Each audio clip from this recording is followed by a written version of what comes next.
رب زدنی علما۔ ہم دیکھتے ہیں کہ اللہ پاک بیان فرماتے ہیں کہ علم کو اس کی مقامی زبان میں دیا جائے۔ پھر اللہ پاک فرماتے ہیں کہ علم کو دینے میں جو ہے جدت اختیار کی جائے، اور پھر علم کیوں دینا چاہیے کسی کو کہ وہ اپنے آپ کو گناہوں سے بچا سکے اور اپنے رب سے تعلق بنا سکے۔ اس کے بعد آیت میں اللہ پاک فرماتے ہیں فتعالی اللہ مالک الحق۔ یہاں پہ اللہ تعالیٰ جو ہیں وہ اپنی ذات کے لیے 3 صفات کو بیان کرتے ہیں۔ فرماتے ہیں کہ میں اعلیٰ ہوں، ملک میں بادشاہ ہوں، حق میں حقیقت ہوں۔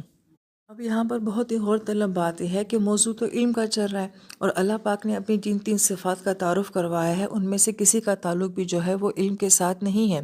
بلکہ غور کیا جائے تو یہ تینوں صفات ایسی ہیں جو کہ بڑی ڈومینیٹنگ قسم کی صفات ہے کہ میں اعلیٰ ہوں، میں بادشاہ ہوں، میں حقیقت ہوں۔ چاہے ہم اللہ تعالیٰ کو نعوذ باللہ اعلیٰ مانیں یا نہ مانیں، بادشاہ مانیں نہ مانیں، حقیقت مانیں نہ مانیں، مگر وہ اپنی ذات میں ایسا ہی ہے، وہ ہمارا محتاج نہیں ہے اپنے اعلیٰ ہونے کے لیے، اپنے حق یا اپنے بادشاہ ہونے کے لیے۔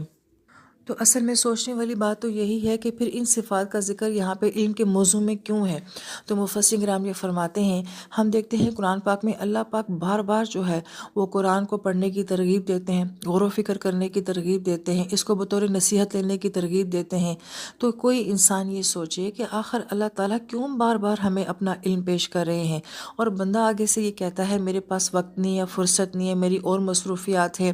یا وہ اس علم کو اہمیت نہیں دیتا ہے، تو کیا اس علم کے پیچھے اس علم والے کی کوئی کمزوری ہے؟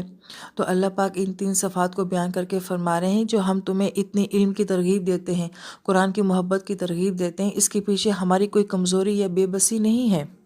کہ اگر انسان قرآن نہیں پڑھے گا تو یہ علم فنا ہو جائے گا، اگر ہم اللہ کو سجدہ نہیں کریں گے تو کوئی سجدہ کرنے والا نہیں ہوگا۔ ہم اللہ تعالیٰ کے محتاج ہیں، اللہ تعالیٰ ہمارے محتاج نہیں ہیں۔ تو پھر سوال یہ پیدا ہوتا ہے کہ جو ذات اتنی اعلیٰ، اتنی طاقتور اور اتنی مضبوط ہستی ہے، وہ کیوں ہمیں اتنی محبت سے اور اتنی عاجزی سے جو ہے وہ قرآن کو پیش کرتی ہے؟ تو بڑی پیاری بات ہمارے استاد یہ کہا کرتے تھے، دنیا میں دیکھو کہ کون سا رشتہ تمہاری بہت زیادہ منتیں کرتا ہے۔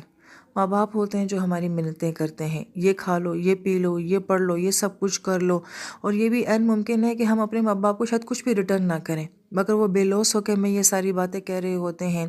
اللہ تعالیٰ کی ذات تو ماں باپ سے بھی زیادہ محبت کرنے والی ذات ہے، لہٰذا وہ اپنے بندے کو کہتی ہے یہ علم لے لو، یہ قرآن سیکھ لو، اس میں تمہاری نجات ہے، اس میں تمہاری بھلائی ہے، اس میں تمہاری کامیابی ہے۔ صرف محبت کی وجہ سے اللہ تعالیٰ جو ہے ہمیں قرآن کا علم دے رہے ہیں، کسی زبردستی کی وجہ سے نہیں دے رہے، اپنی کسی ذات کے فائدے کی وجہ سے نہیں دے رہے، اور ہم جیسی مخلوق اللہ تعالیٰ کو کیا فائدہ دے سکتی ہے؟ لہٰذا یہ علم اللہ تعالیٰ کی رحمت ہے، جسے اللہ تعالیٰ بار بار ہمارے سامنے بطور رحمت کے پیش کرتے ہیں کہ یہ علم میری رحمت ہے، اسے لے لو۔